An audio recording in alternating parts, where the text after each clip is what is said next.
What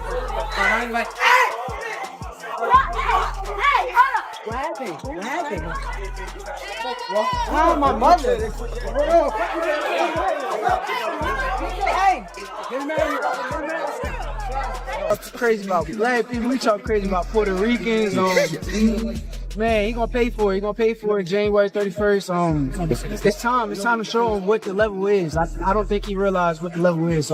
Chaos erupted when Shakur Stevenson and Teofimo Lopez finally came face to face.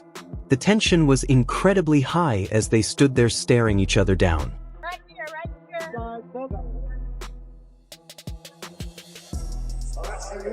And face off, guys, face off. Tio, this is Johnny Boy. What do you do better than Shakur Stevenson? When Shakur Stevenson, I do everything better than him. I do everything better than him. Are you planning for a knockout or just you happy with the decision? All of it will come. All of it will come. Mike Tyson tried to go for knockouts in his career and never got there, you know, and I think there's like a hoax to it, or like a jinx. When you try to go for a knockout, you don't get it. So you just gotta naturally let it happen when the... And you could feel this was not just promotional energy. This was two champions mentally sizing up a legacy-defining moment. Shakur kept it calm but icy, calling Teofimo the truth. What do you expect about him?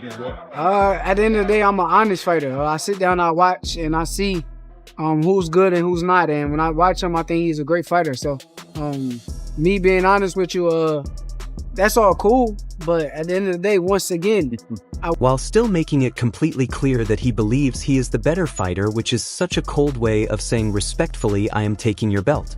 He talked about staying focused. What do you do better than Tio? I'm the better fighter. That's it. Cutting through all the noise and letting January 31st do the talking, but then he teased the mystery by refusing to reveal his game plan, basically telling Teofimo you will find out the hard way. And the last fight was the whole Tom and Jerry aspect of it. We're expecting to see you stand in front of Teofimo Lopez. And I can't tell y'all how I'm going to fight. Why would I tell you? If I tell you, that means I'm telling him. So at the end of the day, it'll be a surprise for him and just come in. Teofimo, on the other hand, was pure confidence, saying he does everything better and promising to bring the pain with the game, which sounds like chaos with a blueprint. And you're outspoken like myself, yeah, you're gonna have that underdog. It's like a slumdog millionaire, so it's okay. I prefer it. I don't mind it. We're always against all odds. That's what I like to say. Coming into the pros, that's what... Both men kept talking about legacy, the magnitude and the pound-for-pound implications, and how this fight could define who owns the 135 and 140-pound divisions moving forward. And that is when you realize this is not just another main event, it is a career pivot point. See, I was just gonna say, what can you offer to people who say, like, in this fight, you know, one of your advantages is counterpunching, and then one of his advantages timing and distance, and that how that'll make it hard for you to get those opportunities? What's your response to that? My response is like, you ever been in this position? then you just don't know. Shakur frames himself as the underdog against the odds. Teofimo embraces the big stage villain role. Both men refuse to blink. That is how you get a war of words that truly feels like a war of possible futures. Do you think Teo is this fighter who rises to bigger occasions and you're expecting to see a better Teofimo? I don't think that I got the same style as them guys. I think that them guys are movers. If you really pay attention to my fights, I'm not a guy that really just move all around the ring. So we'll see. We'll see come fight night. But once again, I think we got totally different. And just when the Shakur versus Teofimo war of words began sounding like a chess match wrapped in a press conference, Jaron Ennis slid in like the quiet kid who aced the exam and casually dropped a prediction that hit like a cold splash of water. I think Shakur gonna cook him 9-3. 9-3? Yeah. Now, you talking about, like, is it competitive early or is it just... It might be competitive early, but I think Shakur just gonna, like start breaking him down, like, mentally and stuff like that. I don't think... He straight up said Shakur is going to cook him. Not in a loud Twitter take way, but in that calm, I have sparred these guys and I know the real difference way. I just think, with these guys, I think Shakur, like, he knows distance well, and I don't think the other guys can, like, reach him or capitalize off of it. Now, everybody's saying decision. Could a stoppage be on the table? Because you said, like, frustrate him. Yeah, for sure. A stoppage is always in the works. These guys fighting with 8 ounces on, no air gear. He framed it like the fight might be competitive early, but then Shakur will start breaking Teofimo down mentally. And that is the scary part, because mental erosion is invisible on television but brutal in real time. When Ennis talks about Shakur's distance control, that is high-level respect, because distance is the cheat code of boxing. And he basically said most fighters cannot even reach Shakur's operating system. Successful against a Tio. Just be himself, be him. Don't listen to the crowd, don't listen to these fans, don't listen to these haters, these daughters. Just be him, do what he do best, and that's one. Yeah, is that a situation where you keep it simple, keep it boring?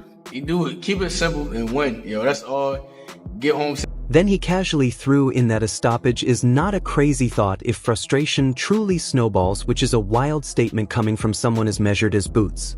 I loved how he flipped it into advice too, saying Shakur just needs to be himself. Ignore the crowd, ignore the noise, keep it simple and win, which sounds boring but is literally how champions age gracefully. And his social media take felt very real too. There's one. Some people gonna be like, if he do win, some people gonna be like, Tio not this, Tio not that, or vice versa. They try to, you know how this boxing game is, you know how this boxing world is, you know how social media is. As soon as somebody get cooked, he was never that good. It's basically saying no matter who wins, the internet will rewrite history in 5 minutes, because boxing fans love retroactively calling everyone overrated. His whole vibe was locked in champion energy. No drama, just progress, happiness, gym, repeat. It is funny how the loudest voices are hyping chaos.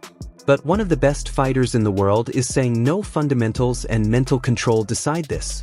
That contrast alone makes this fight even more fascinating, because either Ennis looks prophetic or Teofimo flips the script and turns all that mental pressure into pure rocket fuel.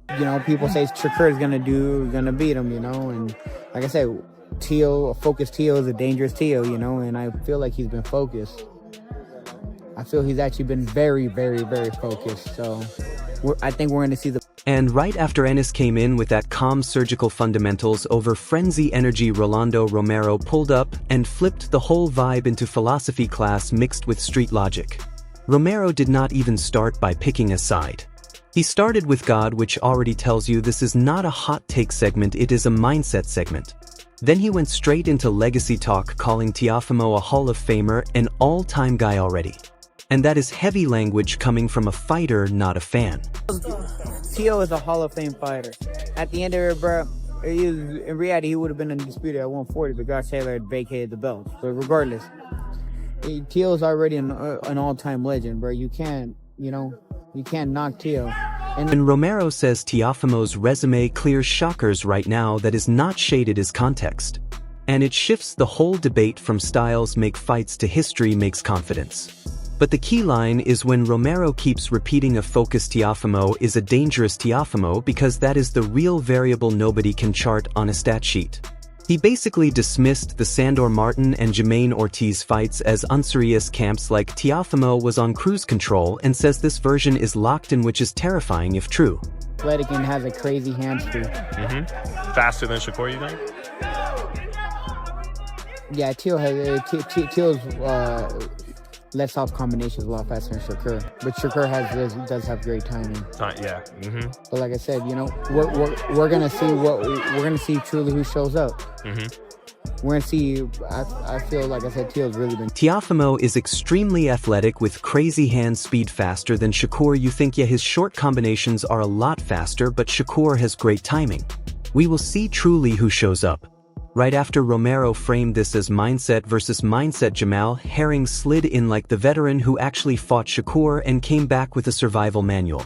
Herring admits he thought size and strength would matter, then immediately says Shakur neutralized everything with ring IQ, distance control, and that creepy front foot measuring stick. When he says Shakur made you pay even with a reach advantage, that is a warning label.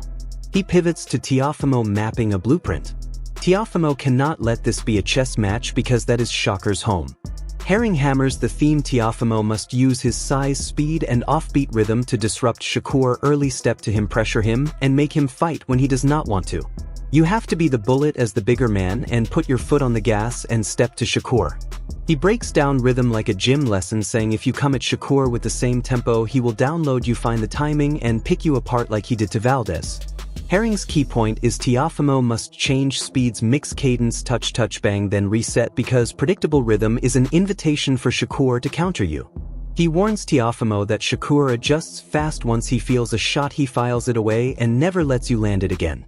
But Herring does not paint Teofimo as helpless, repeating he is bigger, stronger, more athletic, and if he can touch Shakur early and often, that changes everything. His bottom line is clear: Teofimo must impose his will, set the pace, and force a fight, not a clinic. There are tricky things Shakur does that Teofimo needs to look out for: his timing, because if you miss he will make you pay. You have to change your speed up in the gym, change your speed up, because if you keep coming with the same speed and timing he will pick it up, find his rhythm, and start picking you apart. You have to change a lot of things in there with Shakur, and you have to be consistent, because if Teofimo lets Shakur dictate rhythm, distance, and tempo, you are already playing catch-up, and against Shakur, catch-up turns into frustration real fast. When you stack this all together, this fight stops looking like just a title bout and starts looking like a full crossroads moment. Shakur walks in with a cold, calculated technician, aura backed by pros, saying he will mentally and technically dismantle Teofimo if he controls rhythm and distance. Teofimo walks in with legacy talk and confidence in that dangerous, focused version that has shocked the world before. Experts say this comes down to tempo, mindset, and who forces their game first: chess match or pressure cooker, clinic or chaos. One man is upgrading his legacy and the other is rewriting the narrative in real time. Just because we have never really seen Shakur in a real tough bout where he looks like he is at the point of losing, you have to favor Shakur. Teofimo has had issues being sick with the Cambosos fight and issues with the Jermaine Ortiz fight, so you have to favor a guy like. Alright everyone, stay tuned for the latest in boxing news, highlights, events, and stories. Subscribe to Ring Headquaterzz and turn on notifications so you never miss an update. Be sure to watch our other videos too. Until next time, take care and stay safe.